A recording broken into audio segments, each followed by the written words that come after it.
मनुष्य को जीवित रहने और शारीरिक कार्य करने की ऊर्जा भोजन से प्राप्त होती है। भोजन का मुख्य स्रोत अनाज है। मात्र जीवित रहना और कार्य करने के लिए ऊर्जा संग्रहित करना ही मनुष्य के लिए पर्याप्त नहीं है। उसके लिए मनुष्य का स्वस्थ रहना उतना ही महत्वपूर्ण है। मनुष्य तभी स्वस्थ रहेगा जब उसका भोजन संतुलित रहेगा। वास्तव में संतुलित आहार वह है जिसमें सभी पोषक तत्व जैसे प्रोटीन, वसा, विटामिन, कार्बोहाइड्रेट व खनिज लवण मिलते हैं, जो एक स्वस्थ तन और स्वस्थ मन के लिए अति आवश्यक हैं। अनाज पौधे से प्राप्त होने वाले सूखे बीज होते हैं। पुराने समय में भारतीय लोगों का मुख्य भोजन मोटा अनाज ही था, आज जिसे सुपर फूड के नाम से भी जाना जाता है, क्योंकि मोटा अनाज अत्यधिक पोषक और आहार गुणों से भरपूर होता है। इसके साथ ही बच्चों और किशोरों में कुपोषण खत्म करने में मोटे अनाज का सेवन काफ़ी मददगार होता है। हमारी सरकार ने मोटे अनाजों को दुनिया में बढ़ावा देने का ऐलान किया है। प्रधानमंत्री नरेंद्र मोदी जी ने मन की बात कार्यक्रम में मोटे अनाजों का जिक्र किया और बजट में मोटे अनाज को श्री अन्न नाम मिला। मोटे अनाज के अंतर्गत ज्वार, बाजरा, झंगोरा, मंडवा, कुट्टू, मक्का आदि अनाज आते हैं। सरकार के प्रोत्साहन और स्वास्थ्य के प्रति लोगों की रुचि बढ़ने से इनकी खरीद बढ़ी है। खरीद बढ़ने से लाभान्वित होने वाले किसानों की संख्या भी बढ़ी है। इस वर्ष भी मोटे अन्न को प्रोत्साहित करने के लिए कई कार्यक्रम तय किए गए हैं। 140 से अधिक देशों में भारत के दूतावास 2023 के दौरान अंतर्राष्ट्रीय मोटा अनाज वर्ष के उत्सव के रूप में आयोजित करके प्रदर्शनी, सेमिनार, वार्ता, पैनल चर्चा के साथ साथ स्थानीय खाद्य पदार्थों के आयात आदि में भाग लेंगे। संयुक्त राष्ट्र ने भारत सरकार की पहल पर वर्ष 2023 को मोटे अनाज वर्ष के रूप में मनाने का निर्णय कर मोटापा, मधुमेह और हृदय रोगियों के लिए आहार विहार में बदलाव के जरिए अंतर्राष्ट्रीय स्तर पर जागरूकता पैदा करने की सराहनीय पेशकश की है। वित्त मंत्री निर्मला सीतारमण ने 1 फरवरी 2023 को बजट पेश करते समय श्री अन्न योजना का कई बार जिक्र किया था। उन्होंने कहा कि भारत मोटे अनाज का सबसे बड़ा निर्यातक देश है।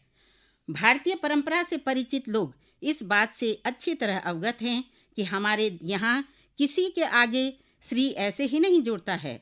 जहाँ श्री होता है वहीं समृद्धि भी होती है और समग्रता भी होती है।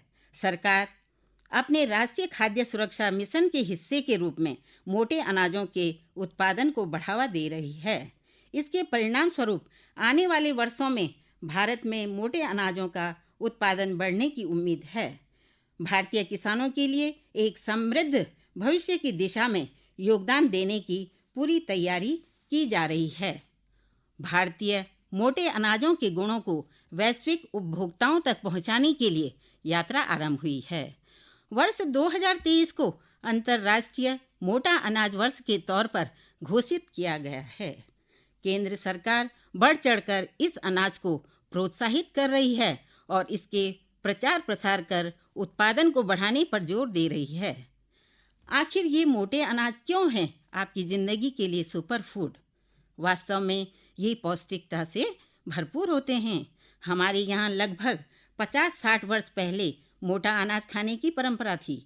हमारे पूर्वज ज्वार, बाजरा, मक्का, मंडवा आदि मोटे अनाज को ही खाते थे।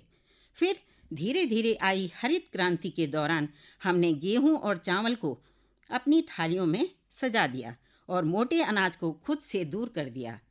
आज फिर से दुनिया उसी मोटे अनाज की तरफ लौट रही है, क्योंकि फूड साइंटिस्टों के अनुसार इनमें प्रचुर मात्रा में कैल्शियम, खनिज लवण, carbohydrate, protein, dietary fibre, manganese, phosphorus, vitamin B complex जैसे पोषक तत्वों का खजाना होता है। गर्भावस्था और स्तनपान के दौरान महिलाओं में कैल्शियम की कमी होने से बच्चों की हड्डियां कमज़ोर हो जाती हैं। इसलिए इन अनाजों को भोजन में शामिल करने से कुपोषण की समस्या से निजात पाया जा सकता है और डायबिटीज़, हाई ब्लड प्रेशर और कैंसर जैसी खतरनाक बीमारियों से बचा जा सकता है। इसके अतिरिक्त कोलेस्ट्रॉल और मोटापा भी इससे दूर होता है। यदि भारत मोटे अनाज उत्पादन का वैश्विक केंद्र बन गया तो कृषि उत्पादों के निर्यात में तेजी से वृद्धि होगी, क्योंकि वर्तमान समय में मोटे अनाज की मांग तेजी से बढ़ रही है। ऐसे में निर्यात बढ़ने से देश की अर्थव्यवस्था पर सकारात्मक असर पड़ेगा। साथ ही साथ किसानों की आय में क्रांतिकारी परिवर्तन होगा। इसके अतिरिक्त इन अनाजों के उत्पाद से लेकर निर्यात तक के चरण को पूरा करने में कई प्रत्यक्ष और अप्रत्यक्ष रोजगार के स्रोत भी बढ़ेंगे और बेरोजगारी भी दूर होगी। 2018 में भारत सरकार ने मोटे अनाज को पोषक तत्वों की श्रेणी में रखते हुए इन्हें बढ़ावा देने की शुरुआत की थी।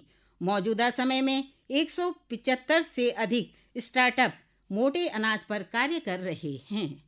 भारत में होने वाले G20 सम्मेलन में विदेशी नेताओं के सामने मोटे अनाजों से बने पकवानों को परोसने का विचार किया गया।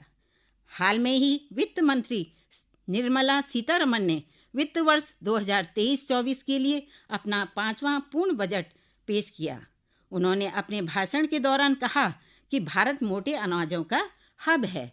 इसके उत्पाद क्षेत्र में शोध कार्य करने के लिए रिसर्च सेंटर की स्थापना भी की जाएगी।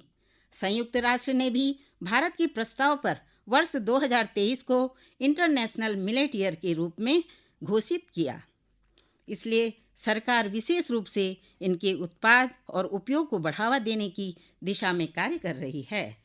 हाल में ही कृषि मंत्रालय ने मिलेट्स फूड फेस्टिवल का भी आयोजन किया था, जिसमें सारे मंत्रियों और सांसदों ने हिस्सा लिया था।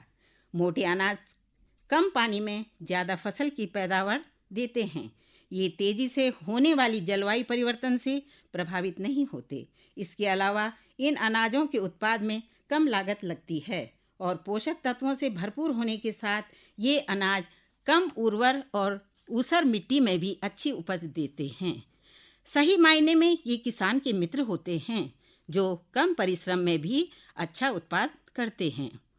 आज भूखमरी और कुपोषण भारत की ही नहीं बल्कि पूरे विश्व की समस्या बनता जा रहा है। ऐसे में इन अनाजों को कुपोषण रोकने के एकमात्र उपाय के रूप में देखा जा रहा है। भारत जैसे विशाल जनसंख्या वाले देशों के लिए मोटा अनाज किसी वरदान से कम नहीं है।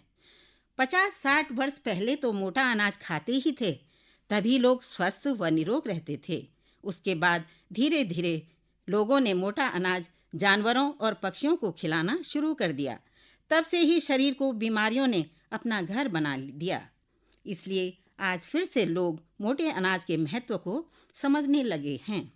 हेल्थ इज़ वेल्थ, इसलिए लगभग 70 देश मोटे अनाज के पक्षधर हैं और इससे जुड़ने लगे हैं।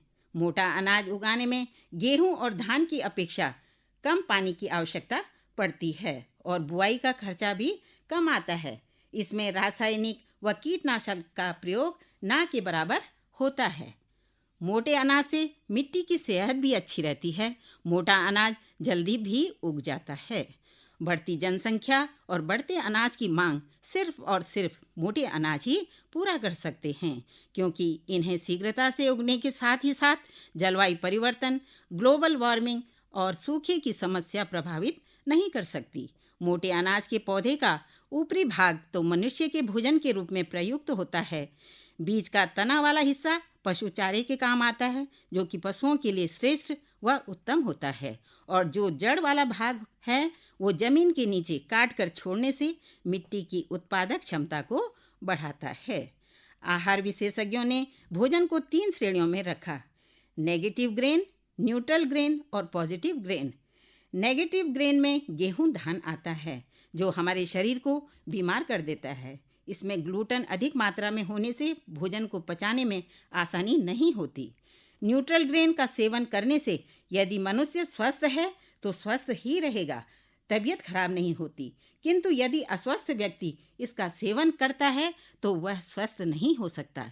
इसके अंतर्गत जौ, रागी, बाजरा आदि अनाज शामिल हैं।